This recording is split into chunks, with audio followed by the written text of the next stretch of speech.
Here's the truth about the LUMIX S5 II.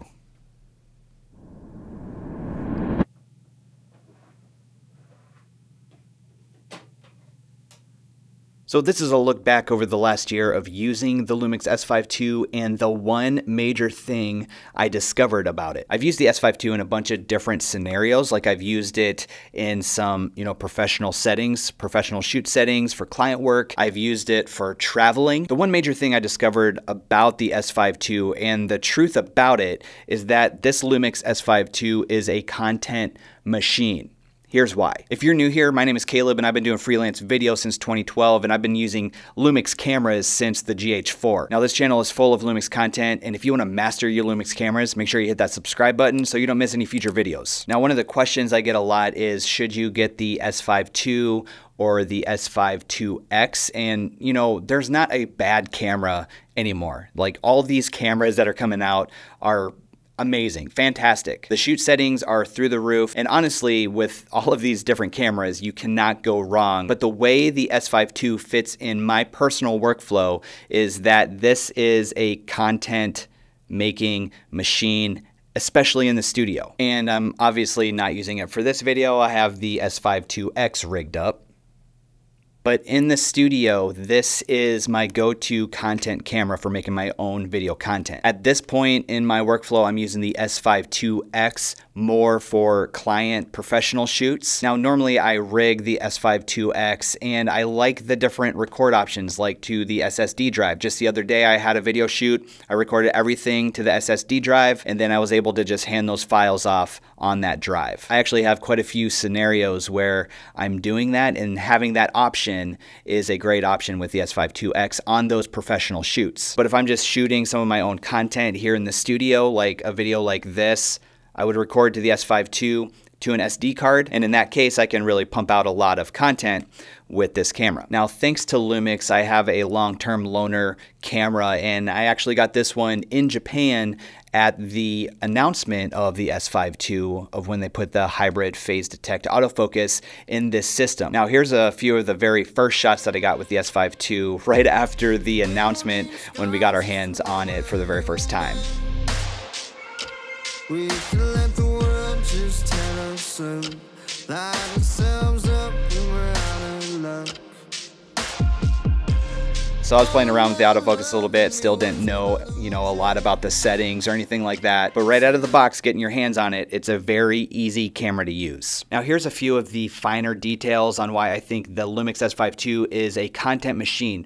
A content machine for anybody who is making YouTube content, vertical Instagram content, or anybody who wants to get their hands on a great camera that's an upgrade from using your phone. The first reason I think the S5 II is a content machine, and I talk about this a lot, but it's the 6K open gate shoot setting. Now, if you want to see more detail on the 6K open gate shoot setting, check out this video that's popping up on your screen up here, and I go into a lot more detail on what that actually is. So when you shoot video in that 6K open gate setting, you have the full sensor readout. So full vertical, full horizontal. So what that's going to allow you to do is even set up frame markers on your screen. There's a setting in the menu, set up your frame markers, and you can actually frame it to where you can crop in and get that vertical look. You're using the whole sensor, and it's not cropping anything from the top or bottom. So it's going to be super high resolution in 6K, and you're going to have a ton of punch in if you need to. If you're doing like a talking head like this, you can punch way in. Let's say you're editing in like a 4K or a 1080 timeline. Just think of that punch in that you have shooting in 6K. But then if you want more than just a vertical cut, you can make a square cut out of this. You can make a horizontal cut out of this. So your platform, whatever platform you're using,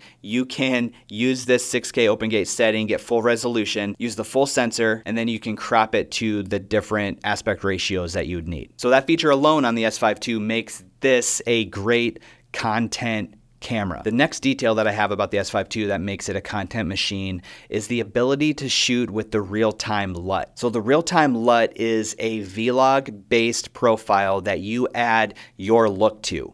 So whether you're just going for a Rec 709 look that you want burnt into the image, or if you have a creative LUT that totally transforms your image and gives you that creative look right out of camera, you use the real-time LUT option to cut down on color grading in post. For example, when I shoot with the S5 II and make a lot of my own content, I'm shooting with the real-time LUT option turned on, which still gives me the dynamic range of vlog, but it burns into the image the look that I want, which is just a base Rec. 709 look. And a lot of times for stuff like this, I'm using Panasonic's nicest LUT. And honestly, that gives a really good look on talking heads like this, but shooting with that real-time LUT is gonna cut down on your editing time, where you still have the vlog base, but you can burn into the image out of camera the look that you want. Now again, like I said, I was in Japan with Lumix for the announcement of the S5 II, and a major reason why they brought a lot of creators to Japan, why Lumix brought a lot of creators to Japan,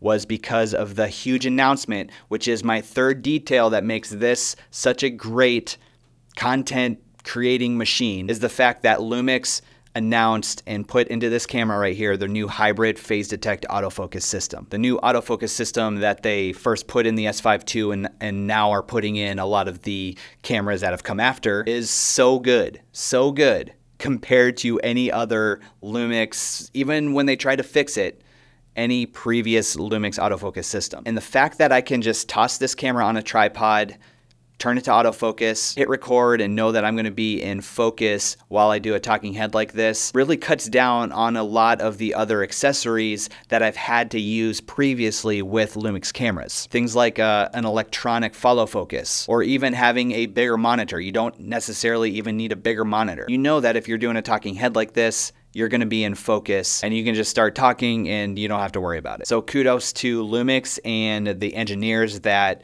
put this hybrid phase detect autofocus in. They nailed it, and I think it's only going to get better as these cameras start coming out in the future. So we have 6K open gate shooting, we have the real-time LUT color profile, we've got the hybrid phase detect autofocus, and then one of the best things about this camera with all of these shoot settings that you get, color profiles, these professional tools like how to monitor your exposure in color, you get all of that for under $2,000. I feel like for the price point of this camera, you get a lot of features in here for that price point. And you might want to check the links that I have down in the description. They're affiliate links, which totally help support this channel, and I appreciate if you use those. But you might want to check those links on a regular basis because a lot of times they have deals. So at the time of shooting this video, you can get the Lumix S5 II and the Lumix S50mm f1.8 for under $2,000. I'm just going to look it up here.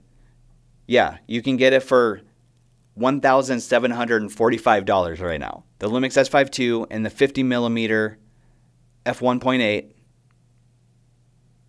combo package for $1,745. That's a freaking steal. So everything that you get for the price point is totally worth it as a content machine. Now, on the topic of lenses, I've been flashing this one around right here. This is the Sigma 16 to 28 f2.8. And in previous videos, I've called this lens my content machine lens. So combined with the S5 II, the Sigma 16 to 28 f2.8, this combo right here is gonna make you a lot of content. If you are a vlogger, this would be a perfect vlogging setup, you know, just with a microphone. You know the autofocus is gonna be in, you have a super wide lens that you can use. The only thing I have noticed with using a little bit wider of a lens on this L-mount system with the full frame on like the Lumix S5 II is that you do get a little bit of wobble in the corners of your shot. So if you are a vlogger, you might just want to pay attention to that a little bit. But over the last year, that's what I've discovered about the S5 II is that it is a perfect content creating camera. But you know, with every camera comes a few drawbacks. And one of the major drawbacks for me is that when you drop it down to shoot at like full HD 1080 at 120 frames per second, you're gonna lose that phase detect autofocus. I don't know what it is about the system or the engineering that goes into it, but the autofocus is not on point if you go to shoot at the higher frame rates in 1080. But that's something you need to play around with to see if you can get the settings right to where it locks on at 120 frames per second if you like shooting at those higher frame rates. Another drawback is that some of this technology is advancing so fast that they have some newer tech in like the Lumix G9 II, which is a newer camera at the time of shooting this, that some of the autofocus settings, they have newer features in that G9 II, like the car, motorcycle settings, where I don't know like in the S5 II if they're gonna be able to do any firmware updates to add those features to the S5 II. So the technology is advancing super fast. I don't know if some of that newer tech is going to be able to go to the S5 II. Another drawback that you might find is with some of the color, you do not have the all eye, all intra color on the S5 II like you have on the S5 IIX. That's another reason why I use the S5 IIX more in a professional setting, is just because you have some of those higher bit rates that you can shoot with. That's just going to add to the color generation that you can do, the creative look that you can give it, and how far you can push that color in post. On the S5 II, you have the long GOP options, and it's not bad by any means. Not bad by any means. But if you are into like really pushing your color grade, going for some super cinematic movie style looking things, you might want those next steps of bit rates just to have a little bit more control over that color. But for me, my workflow for doing stuff like this, I don't need that all eye. So this is a perfect content camera for me. So let's get a conversation started down in the comments. What are your thoughts on the S5 II? Are you currently using the S5 II? Is the S5 II something that you're interested in? If you are using the S5 II, how are you using it? Are you using it on professional shoots? Are you using it to make your own content? Let me know down in the comments and we can get a conversation started down there. Now, if you are new to the S5 II and you want to know how to set it up for video, check out this video that's popping up on your screen right here. I go through all my settings. You can just copy those and put them on the S5 II, go through the menu. It's all the settings that I use. Your S5 II will be ready to go, start shooting video, start making content. As always, thanks for watching. Don't forget to hit that subscribe button, and I'll catch you in the next video.